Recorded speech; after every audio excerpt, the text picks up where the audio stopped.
আমি তাওরাত রিচার্জ করেছি, কিন্তু আগের সংস্করণের সাথে পরেরটার মিল নাই। আমি বাইবেল বা ইনজিলকে আমি রিচার্জ করেছি, কিন্তু আগের সংস্করণ ডক্টর মরিস বুকাইলি রিপোর্ট দিয়েছে পর্যন্ত বাইবেলকে, ইনজিল কিতাবকে 7 বার সংস্করণ করা হয়েছে, কিন্তু একটার সাথে আর একটার কোনো মিল নাই, পরিবর্তন দেখা যায়।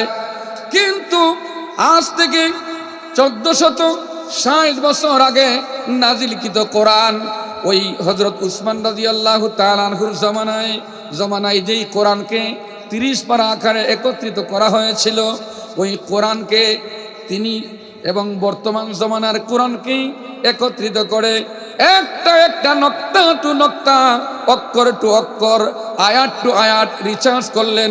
রিচার্জ করার পরে দেখা গেল ওই জমানার কোরআন আর 1460 বছরের পরের কোরআনের মধ্যে একটা আয়াত কেন, একটা অক্ষর কেন, একটা বিন্দু বিসর্গের মধ্যে, একটা নক্তার মধ্যেও কোনো পরিবর্তন নাই। জোরে জোরে কোন সুবহানাল্লাহ। এমনিতেই ডক্টর মরিস বুখাইরি ফরাসি বিজ্ঞানী বলে, আর দেরি করা যাবে না, আল্লাহর কোরআন যে আল্লাহ তাআলার পক্ষ থেকে নাজিলকৃত কোরআন, এতে কোনো সন্দেহ নাই। সাথে সাথে পড়ে নিল লা ইলাহা ইল্লাল্লাহু মুহাম্মাদুর রাসূলুল্লাহ সাল্লাল্লাহু আলাইহি ওয়াসাল্লাম। দুনিয়ার সমস্ত বই পুস্তক এবং দুনিয়ার সমস্ত সাহিত্য এর সাথে কোরআন শরীফের যে কোনো তুলনা নাই।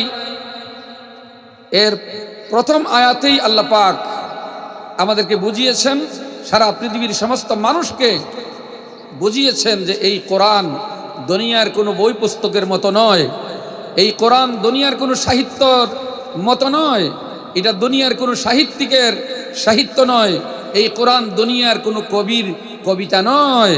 এই কোরআন হচ্ছে এটা আল্লাহ তাআলার কালাম। আল কোরআনু কালামুল্লাহ লাইসা বিমাখলুক। এটা আল্লাহর কালাম, এটা আল্লাহর কোরআন, এটা আল্লাহ তাআলার ভাষা। এটা লাইসা বিমাখলুক, এটা মখলুক নয়, এটা সৃষ্ট নয়, এটা কেউ আবিষ্কার করে নাই, স্বয়ং আল্লাহ এই কোরআনকে নাজিল করেছেন। এই জন্য আল্লাহ পাক কোরআন শরীফের প্রথমেই বলেন আলিফ লাম মিম যালিকাল কিতাবু লা রাইবা ফীহ। এটা সেই কিতাব যেই কিতাবের মধ্যে কোনো সন্দেহের অবকাশ নাই, কোনো সন্দেহ, কোনো সংশয়, কোনো ধরনের কোনো ভুল ভ্রান্তির অবকাশ নাই। তাহলে বুঝা গেল দুনিয়ার সমস্ত বই পুস্তক এবং আল্লাহর কালামের মধ্যে তফাৎ আসেনি না নাই? দুনিয়ার বই পুস্তক মানুষ লিখেছে, এই জন্য ওরা বলে ভুলভ্রান্তি হলে অবগত করবেন, আপনার কৃতজ্ঞতা আদায় করব। আর আল্লাহ তাআলা বলেন এই কোরআন এমন একটি কিতাব যেই কিতাবের মধ্যে কোনো ধরনের কোনো সন্দেহ নাই। তারপরেও মক্কার কাফেরেরা তারা বলতো কোরআন থেকে মানুষকে বিমুখ করার জন্য, কোরআন থেকে সরানোর জন্য, যে এটা মুহাম্মদ, সবাই বলেন সাল্লাল্লাহু আলাইহি ওয়াসাল্লাম। এরা পর্বতের গুহায় বসে গবেষণা করে, চিন্তা করে কিছু আয়াত বানাইয়া ওইগুলা সমাজে প্রচার করে। আল্লাহ তাআলা মক্কা কাফেরদের এই প্রশ্নের জবাব, এই মন্তব্যের জবাবে বলেন ইন কুনতুম ফি রাইবিম মিম্মা নাযালনা আলা আবদিনা ফাতু বিসূরাতিন মিন মিথলিহি ওয়াদউ শুহাদাআকুম মিন দুনিল্লাহ ইন কুনতুম সাদিকিন। আল্লাহ তাআলা বলেন, রে দুনিয়ার কাফেরেরা, ও দুনিয়ার কোরআন বিদ্বেষীরা, যারা আমি আল্লাহর কোরআনকে মুহাম্মদ সাল্লাল্লাহু আলাইহি ওয়াসাল্লামের গবেষণালব্ধ কালাম বলো, আমি চ্যালেঞ্জ ছুড়ে দিলাম, এই কোরআন যদি মুহাম্মদের বানানো হয়, মুহাম্মদ মানুষ, তোমরাও তো মানুষ, মুহাম্মদ যদি বানাতে পারেন তাহলে তোমরাও বানাতে পারবা। আমি চ্যালেঞ্জ ছুড়ে দিলাম, কোরআনকে নিয়ে যারা সন্দেহ করো, যারা সংশয় করো, এই কোরআনের মতো এই কোরআনের ছোট্ট থেকে ছোট্ট একটি সূরার মতো একটা সূরা তৈরি করে তোমরা দেখাও, তো তোমরা উপস্থিত করো, তোমরা এবং তোমাদের উপাস্য যাদের তোমরা পূজা করো, যাদেরকে তোমরা কি করো, অর্চনা করো, যাদের ইবাদত তোমরা করো, তোমরা এবং তোমাদের উপাস্য তোমাদের খোদা যারা আছে সকলের প্রচেষ্টায় আল্লাহ ছাড়া তোমাদের আর যত দেব দেবী আছে, আর যত উপাস্য আছে, যাদের সামনে তোমরা মাথা টেকাও, যাদেরকে তোমরা পুজো দাও, তোমাদের উপাস্যগুলো, তোমাদের খোদা, তোমাদের দেবতাকে সঙ্গে নিয়ে সকলের প্রচেষ্টায় ছোট্ট থেকে একটি ছোট্ট সূরা তৈরি করে নিয়ে আসো, যদি তোমাদের পক্ষে সম্ভব হয়। কিন্তু অদ্যাবধি কোরআন নাজিল শুরু হলো, এখন তো চলছে 1447 হিজরি, তারও 13 বছর আগর থেকে হিজরি গণনা হয় মদিনাতে যাওয়ার পর থেকে। তো মদিনার আগে নবীজি মদিনাতে হিজরত করার আগে আরো 13 বছর মক্কায় ছিলেন। তাহলে 47-এর সাথে আমরা যদি আরো 13 বছর যোগ করি তাহলে কথা হয় 60 বছর। তাহলে 1460 বছর অতিবাহিত হলো, আজও পর্যন্ত পৃথিবীর কোন ধর্মের কোন ধর্মগুরু অদ্যাবধি 1460 বছর অতিবাহিত হয়ে যাচ্ছে, অদ্যাবধি কোন মায়ের সন্তান, কোন ধর্মের কোন ধর্মগুরু কোরআন শরীফের ছোট্ট থেকে ছোট্ট একটি সূরার মতো একটা সূরা বানাতে পারে নাই। চিৎকার করে কোন সুবহানাল্লাহ। তো মহান আল্লাহ রাব্বুল আলামিন মক্কার কাফেরদের এই মন্তব্যের জবাব দিলেন, যদি তোমাদের পক্ষে সম্ভব হয়, তোমাদের দেবদেবী, তোমাদের 14 গোষ্ঠী নিয়ে তোমরা তো মন্তব্য করছো যে মুহাম্মদ হেরা পর্বতের গুহায় বসে বসে এই কোরআন বানাইয়া তোমাদের সামনে উপস্থাপন করছে, তাহলে আমি আল্লাহ চ্যালেঞ্জ করলাম, তোমাদের 14 গোষ্ঠী, তোমাদের দেবদেবতা যাদের পূজা তোমরা করো, সকলকে নিয়ে তোমরা আমার কোরআনের ছোট্ট থেকে ছোট্ট একটি সূরার মতো একটি সূরা তৈরি করে নিয়ে আসো। কিন্তু অদ্যাবধি ওই সময় তো পারেই নাই, 1460 বছর অতিবাহিত হচ্ছে, আজও পর্যন্ত পৃথিবীর কোনো দার্শনিক, পৃথিবীর কোনো সাহিত্যিক কোরআনের ছোট্ট থেকে ছোট্ট একটি সূরার মতো একটা সূরা বানাইতে পারে নাই, আবিষ্কার করতে পারে নাই। বরং যে সমস্ত সাহিত্যিকরা, যে সমস্ত দার্শনিকরা কোরআনের ভুল ধরার জন্য লেগেছে, তারাই ইসলামের সুশীতল ছায়াতলে আশ্রয় গ্রহণ করেছে। চিৎকারে করে কোন আলহামদুলিল্লাহ, আরো জোরে বলেন আলহামদুলিল্লাহ। মহতরম হাজিরিন, কোরআন শরীফের আয়াত দিয়ে আমরা দলিল পেশ করলাম যে এই কোরআন মানুষের তৈরি কোনো কোরআন নয়, এই কোরআন মানুষের বানানো কোনো সাহিত্য নয়। যদি মানুষের বানানো হতো তাহলে মানুষ তার মতো আরেকটা সূরা বানাইতে পারতো, একটা আয়াত বানাতে পারতো। আল্লাহ পাক চ্যালেঞ্জ করেছেন, এই চ্যালেঞ্জের মোকাবেলা কেউ করতে পারে নাই। কোরআন শরীফের আয়াতের দ্বারা আমরা দলিল পেশ করলাম। লম্বা আলোচনার সুযোগ নাই, শুধুমাত্র একটা পয়েন্ট আমি আলোচনা করে টাচ করছি, কিন্তু সময় একদম শর্ট। মহতরম হাজিরিন, এবার পৃথিবীর সর্বোচ্চ সাহিত্যিক তার মন্তব্যকে একটু আমরা শুনি। আরবের একটা প্রথা ছিল যে আরবে যত বড় বড় পণ্ডিত, যত বড় বড় কবি, যত বড় বড় সাহিত্যিক আছে, ওরা প্রতি বছর যার যার জ্ঞান প্রসূত সাহিত্য লেখে, প্রবন্ধ লেখে, কাবা শরীফের গায়ে লটকিয়ে রাখত। যারা কবি ছিল তারা কবিতা লেখে, কাবা শরীফের গায়ে লটকিয়ে রাখত, এবং নির্ধারিত তারিখে আরবের সবচেয়ে বড় সাহিত্যিক যিনি, সবচেয়ে বড় শিক্ষিত ব্যক্তি যিনি, ওই শিক্ষা মন্ত্রণালয়ের পক্ষ থেকে উনি আসার পরে এই প্রবন্ধগুলো দেখত, কবিতাগুলো দেখত। দেখার পরে যারা 1 নম্বর, 2 নম্বর, 3 নম্বর হতো তাদেরকে রাষ্ট্রীয়ভাবে, সরকারিভাবে পুরস্কার দেওয়া হতো। আমাদের দেশেও তো হয়, সাহিত্যে পুরস্কার দেওয়া হয়, কবিতায় পুরস্কার প্রতি বছর দেয়, এই তো এই বছরও দেওয়া হবে বিভিন্নভাবে। এই চলচ্চিত্রে মানে কি দেওয়া হয়, মানে পুরস্কার দেওয়া হয়, বিভিন্নভাবে পুরস্কার দেওয়া হয়। প্রশংসিত চেয়ারম্যান, প্রশংসিত এমপি, প্রশংসিত পুলিশ কর্মকর্তা, শিক্ষক, প্রশংসিত শিক্ষক, এদেরকে সম্মাননা দেওয়া হয়, পুরস্কার দেওয়া হয়, ক্রেস্ট দেওয়া হয়। তো আরবের মধ্যে এটা প্রাচীনকাল থেকেই এই প্রথা ছিল। যারা প্রবন্ধগুলো ভালো করে রাখতে পারতো, সাহিত্যে যারা 1, 2, 3 স্থান অর্জন করত, তাদেরকে পুরস্কার দেওয়া হতো। যারা কবিতায় 1, 2, 3 এরকম এই স্থানগুলো অর্জন করত, তাদেরকে পুরস্কার দেওয়া হতো। তো প্রতি বছর তারা এরকম করত। একবার সাহাবায়ে কেরাম বলেন, ইয়া রাসূলুল্লাহ, ওরা এরকম প্রবন্ধ লিখে তারা পুরস্কার পায়, তাহলে আমরাও কোরআন শরীফ, তো আপনি যেদিকে চিন্তা করবেন, যদি মনে করেন কোরআন শরীফকে সাহিত্য বলতেন, তাহলে পৃথিবীর সর্বশ্রেষ্ঠ সাহিত্য, যার আর কোনো সমকক্ষ হতে পারে না।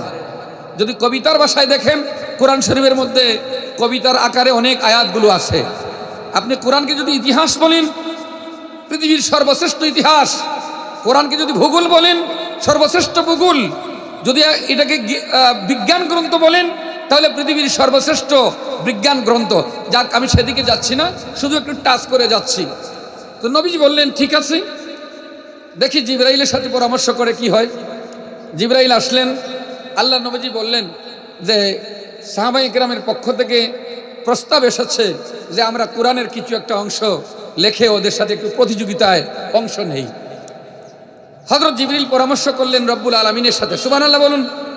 আল্লাহ তাআলার পক্ষ থেকে পরামর্শ আসলো, তাইলে কোরআন শরীফের বড়টা তো পারবেই না, তাহলে কোরআন শরীফের সর্বশ্রেষ্ঠ, সর্বকনিষ্ঠ, সবচেয়ে ছোট ছোড়া সূরা কাউসার, যেই সূরাকে আমরা ইন্না আ'তাইনা কাল কাউসার নামে চিনি, আল্লাহ তাআলার পক্ষ থেকে বলা হলো, ঠিক আছে, আপনারা সূরা কাউসার লিখে রেখে দেন।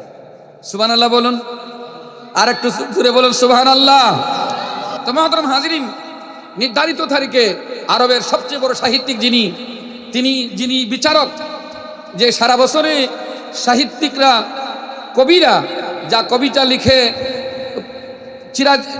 চিরাচরিত নিয়মের মতো তারা কাবা শরীফের গায়ে লটকিয়ে রেখেছে, ওইগুলা বিচারক এসে বিচারক এটাকে যাচাই বাছাই করবেন এবং যার সাহিত্য, যার প্রবন্ধ সবচেয়ে উন্নত হয়েছে পুরস্কার দিবেন, যার কবিতা উন্নত হয়েছে তাকে পুরস্কার দিবেন। এই জন্য নির্ধারিত তারিখে এই সবগুলো প্রবন্ধ এবং কবিতাগুলো নিয়ে যখন বিচারক যাচাই করছে, এরই মধ্যে যখন সূরা কাউসার তার সামনে আসছে, ইন্না আ'তাইনা কাল কাউসার ফাসাল্লি লিরাব্বিকা ওয়ানহার ইন্না শানিআকা হুয়াল আবতার। এখন তো তার মাথার চান্দি গরম হয়ে গেছে। আরে এটা কি? এটা প্রবন্ধও বোঝা যায় না, আবার কবিতাও বোঝা যায় না। প্রবন্ধ তো আপনার লিখে হয়, তবে প্রবন্ধের নিচে কি, পিছনে কি থাকে না, শেষে ছন্দ মিলানো থাকে না। আবার কবিতা যেহেতু ছন্দ মিলানো, কবিতাও বলা যায় না, কারণ 3 লাইনে কবিতা হয় না, 2 লাইনে কবিতা, 4 লাইনে কবিতা হয়। কিন্তু সূরা কাউসারের মধ্যে লাইন কয়টা? 3টা। আয়াত কয়টা? 3টা। এখন তো বিচারক হতভম্ব যে এটা কি, এটা প্রবন্ধও বলা যায় না, কারণ প্রবন্ধের পিছনে কি থাকে না, ছন্দ মিলানো থাকে না। আবার কবিতাও বলা যায় না, কারণ কবিতা 3 লাইনে হয় না, হয়তো 2 লাইন অথবা 4 লাইন, 6 লাইন এরকম। অনেক গবেষণা করলো, অনেক চিন্তা করলো। যিনি বিচারক ছিল, আরবের সবচেয়ে বড় সাহিত্যিক, সে দীর্ঘক্ষণ চিন্তা করতে লাগলো আর সূরা কাউসার পড়তে লাগলো। ইন্না আ'তাইনা কাল কাউসার, পারেন না? আমার সাথে পড়েন একটু। বিসমিল্লাহির রহমানির রহিম। ইন্না আ'তাইনা কাল কাউসার ফাসাল্লি লিরাব্বিকা ওয়ানহার ইন্না শানিআকা হুয়াল আবতার। শুধু তিলাওয়াত করছে, কোনো সিদ্ধান্ত দিতে পারছে না যে এটা কি প্রবন্ধ নাকি এটা কবিতা। আবার লিখা এত উচ্চ পর্যায়ের, যেটা দুনিয়ার মানুষের পক্ষে, কারো পক্ষে এরকম সুন্দর সেজা মিলাইয়া, সুন্দর ছন্দ মিলাইয়া, এরকম এর উন্নত নিয়ম কানুন সাহিত্য লিখতে বা কবিতা লিখতে যে নিয়ম কানুনগুলা এখতিয়ার করা হয়, এগুলা দুনিয়ার মানুষের পক্ষে সম্ভব নয়।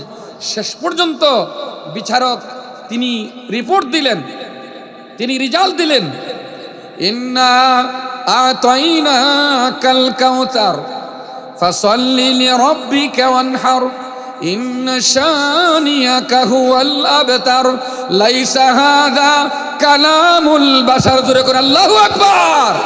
আর জোরে বলেন আল্লাহু আকবার। বিচারক বলছে ইন্না আতাইনা কাল কাউসার ফাসাল্লি লিরাব্বিকা ওয়ানহার, ছন্দ মিলানো, এটা বোঝা গেল এটা কবিতা। ইন্না শানিয়াকা হুয়াল আবতার, কিন্তু 3 লাইনে তো কবিতা হয় না। সুতরাং বিচারক রিপোর্ট দিল লাইসা হাদা কালামুল বাশার, এটা পৃথিবীর কোন মানুষের রচিত কবিতাও নয়, প্রবন্ধও নয়, এটা স্বয়ং আল্লাহ তাআলার লিখিত কোরআনুল কারীম। চিৎকার করে কোন সুবহানাল্লাহ। সুতরাং আল্লাহর কোরআন এটা মানুষের বানানো কোনো কিতাব নয়, এটা স্বয়ং আল্লাহ তাআলার নাজিলকৃত কিতাব। এই কোরআনের সংস্পর্শে যারাই আসে তারাই সম্মানিত হয়ে যায়। বন্ধুরা আমার, এবার বলছিলাম যে এই কোরআনের ভুল ধরার জন্য যারা কোরআনের পার্শ্বে এসেছে, আল্লাহ তাআলা এই কোরআনের মাধ্যমে তাদেরকে স্বীকার করেছেন। শুধু টাচ করে যাই, ফরাসি বিজ্ঞানী ডক্টর মরিস বুখাইলি আল্লাহর কোরআনের ভুল ধরার জন্য মুসহাফে উসমানী হযরত উসমান রাদিয়াল্লাহু তাআলা আনহুর জামানায় সর্বপ্রথম 30 পারা কোরআনকে একত্রিত করা হয়। ওই 30 পারা কোরআনকে তুরস্ক থেকে সংগ্রহ করে টেবিলের এক পার্শ্বে রাখলো, আর বর্তমান জমানার এই কোরআনকে এক পার্শ্বে রাখলো। রাইখা কোরআন শরীফের বিসমিল্লাহর বা থেকে রিসার্চ করা শুরু করলো। কোরআন শরীফের সর্বশেষ আয়াত, সর্বশেষ সূরা কুল আউযু বিরাব্বিন নাস, সূরা নাসের মিনাল জিন্নাতি ওয়ান নাস সিন পর্যন্ত গবেষণা করলো। গবেষণা করে সে রেজাল্ট দিল, আমি তাওরাত রিসার্চ করেছি কিন্তু আগের সংস্করণের সাথে পরেরটার মিল নাই। আমি বাইবেল বা ইনজিলকে আমি রিসার্চ করেছি কিন্তু আগের সংস্করণ। ডক্টর মরিস বুখাইলি রিপোর্ট দিয়েছে পর্যন্ত বাইবেলকে, ইনজিল কিতাবকে 7 বার সংস্করণ করা হয়েছে কিন্তু একটার সাথে আর একটার কোনো মিল নাই, পরিবর্তন দেখা যায়।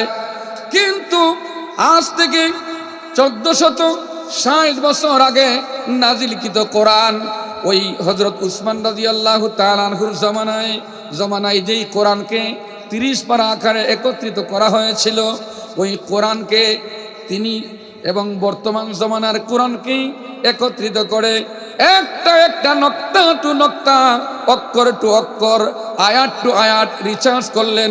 রিসার্চ করার পরে দেখা গেল ওই জমানার কোরআন আর 1460 বছরের পরের কোরআনের মধ্যে একটা আয়াত কেন, একটা অক্ষর কেন, একটা বিন্দু বিসর্গের মধ্যে, একটা নক্তার মধ্যেও কোনো পরিবর্তন নাই। জোরে জোরে কোন সুবহানাল্লাহ। এমনিতেই ডক্টর মরিস বুখাইলি ফরাসি বিজ্ঞানী বলে আর দেরি করা যাবে না, আল্লাহর কোরআন যে আল্লাহ তাআলার পক্ষ থেকে নাজিলকৃত কোরআন, এতে কোনো সন্দেহ নাই। সাথে সাথে পড়ে নিল লা ইলাহা ইল্লাল্লাহু মুহাম্মাদুর রাসূলুল্লাহ সাল্লাল্লাহু আলাইহি ওয়াসাল্লাম। মহতরম হাজরিন, কথা অনেক ছিল, আমি শুধু টাচ করে যাচ্ছি, সময় শর্ট। আমাদের পার্শ্ববর্তী দেশ ইন্ডিয়া, ভারতের একজন ধর্মগুরু ছিল, 1984 ইংরেজির কথা। ভারতের ধর্মগুরুর নাম ছিল শিব শক্তি। 64 কোটি হিন্দু নারী পুরুষ যাকে ঠাকুর হিসাবে মানত, যার নেতৃত্বে ভারতের উত্তরপ্রদেশের মথুরার রাম মন্দির যার আয়াত্তে ছিল, যার অধীনে ছিল, যিনি ভারতের উত্তরপ্রদেশের মথুরার রাম মন্দিরের প্রধান ছিলেন। 300 বিঘা নিয়ে যেই মন্দির অবস্থিত, ওই মন্দিরের ঠাকুর যিনি ছিলেন ডক্টর শিব শক্তি, যিনি 18টা ভাষায় পাণ্ডিত্য অর্জন করেছিল। ডক্টর শিব শক্তি কোরআনকে নিয়ে রিসার্চ শুরু করলো। মহতরম হাজরিন, ডক্টর মরিস বুখাইলের মতো ডক্টর শিব শক্তিও রেজাল্ট দিল, আমি পৃথিবীর যত, এমনকি তাদের বেদ বলেন, রামায়ণ বলেন, তাদের ধর্মের যত গ্রন্থগুলো আছে সব গ্রন্থগুলির মধ্যে গরমিল আছে, কিন্তু অনলি একটি কিতাব, যেই কিতাবের মধ্যে কোনো ধরনের কোনো সন্দেহ নাই, অবকাশ নাই, গরমিল নাই, ওই হযরত উসমান রাদিয়াল্লাহু তাআলা আনহু লাহাফিজুন আমি এই কোরআনের আরেকটি নাম হচ্ছে জিকির। আমি এই কোরআনকে নাজিল করেছি এবং কিয়ামত পর্যন্ত কোরআনকে রক্ষণাবেক্ষণের জিম্মাদারি আমি আল্লাহ স্বয়ং আমার হাতে তুলে নিয়েছি। জোরে জোরে কোন সুবহানাল্লাহ। তাইলে কোরআন শরীফ যে আল্লাহর কিতাব, এতে কোনো সন্দেহ নাই। কোরআন শরীফের আয়াতের মাধ্যমে আমরা দলিল পাই এবং দুনিয়াতে আরো কত ঘটনা ঘটেছে, সময় লম্বা থাকলে আমরা অনেক কিছু আলোচনা করতে পারতাম। মুহতারাম হাজিরিন, এবার শুন, এই কোরআন যে আমরা এখানে শিক্ষা দিচ্ছি এবং আপনারা যে অর্থ ব্যয় করে টাকা পয়সা দিয়ে আপনারা এই কোরআনের পিছনে শ্রম দিচ্ছেন, সেই শ্রম দেওয়ার পিছনে কোনো আমাদের প্রতিফল আছে কিনা, কোনো বিনিময় আছে কিনা? আল্লাহর নবীজি বলেছেন, মান কারা হরফাম মিন কিতাবিল্লাহ ফালাহু হাসানা ওয়াল হাসানাতু বিআশরি আমসালিহা লা কুলু আলিফ লাম মিম হরফুন বাল আলিফু হরফুন ওয়া লামুন হরফুন ওয়া মিমুন হরফুন। জোরে জোরে কোন সুবহানাল্লাহ। আল্লাহর নবীজি বলেন, ইরশাদ করেন, আল্লাহর নবীজি ইরশাদ করেন, মান কারা হরফাম মিন কিতাবিল্লাহ, আল্লাহ তাআলার কিতাব কোরআনুল কারীম থেকে যে ব্যক্তি একটি অক্ষর তিলাওয়াত করবে তার জন্য একটি হাসানা লেখা হয়, আর এই হাসানার সমপরিমাণ হলো কমপক্ষে 10টি সওয়াব। তাহলে একটি অক্ষর তিলাওয়াত করে কোরআন শরীফের একটি অক্ষর তিলাওয়াত যেই ব্যক্তি করবে তার জন্য আল্লাহ তাআলা 10টি নেকি বরাদ্দ দিবেন। নবীজি বলেন, মা আকলা আকুলু আলিফ লাম মিম হরফুন, আমি এই কথা বলি না যে আলিফ লাম মিম একটি হরফ, না না না, বরং বাল আলিফু হরফুন ওয়া লামুন হরফুন ওয়া মিমুন হরফুন, বরঞ্চ এই আলিফ লাম মিমের মধ্যে 3টি অক্ষরের সমন্বয়, একটি হচ্ছে আলিফ, আরেকটি হচ্ছে লাম, আরেকটি হচ্ছে মিম। সুতরাং কোনো মুসলমান যদি একবার বলে দেয় আলিফ লাম মিম, আল্লাহ তাআলা খুশি হইয়া তার আমল নামায় 30টি নেকি লেখা দেন। জোরে জোরে কোন সুবহানাল্লাহ। এবার আপনারা প্রশ্ন করতে পারেন, আমরা যারা কোরআন পড়তে জানি না তাহলে আমাদের কি অবস্থা? আল্লাহর নবীজি আপনাদের জন্য অপশন রেখেছেন, কুন আলিমান আও মুতাআল্লিমান আও মুঈনান আও মুহিব্বান ওয়ালা তাকুন খামিসা ফাতাহলিকা। আল্লাহর নবীজি বলেছেন, কোরআনের আলেম হও, যদি সম্ভব না হয় কোরআনের ছাত্র হও, যদি সম্ভব না হয় যেই প্রতিষ্ঠানে কোরআন পড়া হয়, যেই প্রতিষ্ঠানে কোরআন শিক্ষা দেওয়া হয়, ওই প্রতিষ্ঠানে তোমার কষ্টার্জিত মাথার গাম পায়ে ফেলে যেই সম্পদ অর্জন করেছো, আল্লাহর দেওয়া সম্পদ তুমি ওই কোরআনওয়ালাদের পিছনে, ওই কোরআনী মাদ্রাসার পিছনে খরচ করো, আল্লাহ তাআলা তোমাকেও কিয়ামতের দিন কোরআনওয়ালাদের সাথে হাসর করে দিবেন। জোরে জোরে কোন সুবহানাল্লাহ। 3 নম্বরটা যদি সম্ভব না হয়, কোরআনের মাদ্রাসায়, কোরআনের প্রতিষ্ঠানে যদি সদকা খয়রাত করতে না পারো, তাহলে আও মুহিব্বান, তাহলে অন্ততপক্ষে মহব্বত করে নেওয়ালা হও। যেই মাদ্রাসায় কোরআন পড়া হয় ওই মাদ্রাসাকে মহব্বত করো, যেই মাদ্রাসায় কোরআন পড়া, যারা কোরআন পড়ায় অর্থাৎ কোরআনের আলেমরা হাফেজরা, তাদেরকে অন্তর দিয়ে মহব্বত করো। যে সমস্ত কোরআনের পাখিরা কোরআন পড়তে আসে, আল্লাহ তাআলা ওই কোরআন পড়নেওয়ালা তালিবে ইলমদের কত মর্যাদা। নবীজি বলেন, লা তাজাউ আজনিহাতাহা রিদান লি তালিবিল ইলম। আল্লাহর কোরআন শিক্ষা করার জন্য যে সমস্ত ছাত্ররা, কোরআনের পাখিরা রাস্তা দিয়ে হাইটা যায়, তাদের সম্মান, তাদের মর্যাদা এত বেশি। আল্লাহর নূরের তৈরি ফেরেশতারা তাদের কদম দুলি পাইয়া নিজেকে ধন্য করার জন্য ওই তালিবে ইলম, ওই কোরআনের পাখি ছাত্রদের পায়ের নিচে ফেরেশতাদের নূরের পাখা বিছায়া দেয়। জোরে জোরে কোন সুবহানাল্লাহ। সুতরাং আমরা যারা আলেম হতে পারলাম না, আমরা যারা ছাত্র হতে পারলাম না, আল্লাহ যাদেরকে সম্পদ দিয়েছেন, আমরা যেন ওই সম্পদকে আমরা কোরআনী মাদ্রাসায়, যেখানে কোরআনের হাফেজ তৈরি হয়, আল্লাহর নবীজি বলেছেন, মান কারাআল কুরআনা ওয়া আমিলা বিমা ফিহি উলবিসা ওয়ালিদাহু তাজা ইয়াউমাল কিয়ামা। যারা কোরআন পড়লো, কোরআন অনুযায়ী জীবন গঠন করলো, কোরআনের হাফেজ হলো, আল্লাহ পাক কোরআনে হাফেজের মা এবং বাবার মাথার মধ্যে নূরের তাজ পড়িয়ে দিবেন। যেই নূরের তাজের আলো হবে সূর্যের আলোর চাইতে আরো উত্তম, আরো অত্যন্ত প্রকাশওয়ালা, আরো বেশি আলোকিত। চিল্লায়ে বলেন সুবহানাল্লাহ। আর কোরআনে হাফেজ যারা হবে, যারা কোরআনের হাফেজ হবে, আল্লাহ পাক স্বয়ং নিজের হাতে তাদের মাথায় মুকুট পরাইয়া দিবেন। চিল্লায়ে বলেন সুবহানাল্লাহ। মুহতারাম হাজিরিন, এখন কথা হলো, আমরা যারা মহব্বত করলাম, যারা সাহায্য করলাম, যারা কোরআন পড়লো, যারা হাফেজ হলো, যারা আলেম হলো, তাদের তো সম্মান আছেই। তাদের কবরে কোরআন সুন্দর একটা যুবকের সুরত ধরে মাতার পার্শ্বে বসে থাকবে। ফিরিস্তারা যখন বাশির এবং মুবাশশির দুই ফিরিস্তা তাদেরকে প্রশ্ন করার জন্য আসবেন, চাইবেন ওই যুবকটাকে সরাইয়ে দেওয়ার জন্য, কিন্তু এই যুবক সরবে না। ফিরিস্তারা অভিযোগ বলবেন, প্রভু হে, কে ওই যুবকটা? আমরা তো ওকে প্রশ্ন করব, মুর্দাকে প্রশ্ন করব, আমরা তার সওয়াল জবাব নিব, কিন্তু ওই যুবকটা তো সরে না, এই মানুষের সামনে তো প্রশ্ন করা যায় না। আল্লাহ তাআলা বলবেন, তাইলে তোমরাই প্রশ্ন করো না। এবার ফিরিস্তারা যখন বলবেন, কে তুমি? আল্লাহর বান্দার মাথার পাশে বসে আছো, একটু সরে যাও, আমরা আল্লাহর বান্দাকে প্রশ্ন করব। কোরআন সুন্দর যুবকের সুরত ধরে জবাব দিবে, রে আল্লাহর বান্দারা, আল্লাহর বান্দা দুনিয়াতে আল্লাহর কোরআনকে প্রতিষ্ঠা করার জন্য গায়ের শরীরের গাম দিয়েছে, পকেটের টাকা দিয়েছে, মাথার গাম পায়ে ফেলে যেই টাকা অর্জন করেছে, লক্ষ লক্ষ টাকা কোরআনের জন্য, কোরআনকে প্রতিষ্ঠার জন্য ব্যয় করেছে। আমি কোরআন তার সাথে ওয়াদায় আবদ্ধ, যতদিন পর্যন্ত আল্লাহর বান্দাকে জান্নাতে না পৌঁছাতে পারবো, ততদিন আমি তার সঙ্গ ছেড়ে চলে যাব না। জোরে জোরে কোন সুবহানাল্লাহ। অনুরূপভাবে কিয়ামতের ময়দানে কোরআনওয়ালাকে, যারা কোরআন পড়েছে, যারা কোরআনের আলেম হাফেজ, যারা কোরআনকে প্রতিষ্ঠা করার জন্য মাদ্রাসা প্রতিষ্ঠা করেছে, যারা কোরআনের মাদ্রাসায় দান খয়রাত করেছে, কোরআন তাদের হাত ধরে বলবে, কোরআন তাদের হাত ধরে বলবে, রে আল্লাহর বান্দা, আমাকে চিনো কি? কোরআন সুন্দর যুবকের সুরত ধরে হাসরের ময়দানে বলবে, বান্দা আমাকে চিনো কি?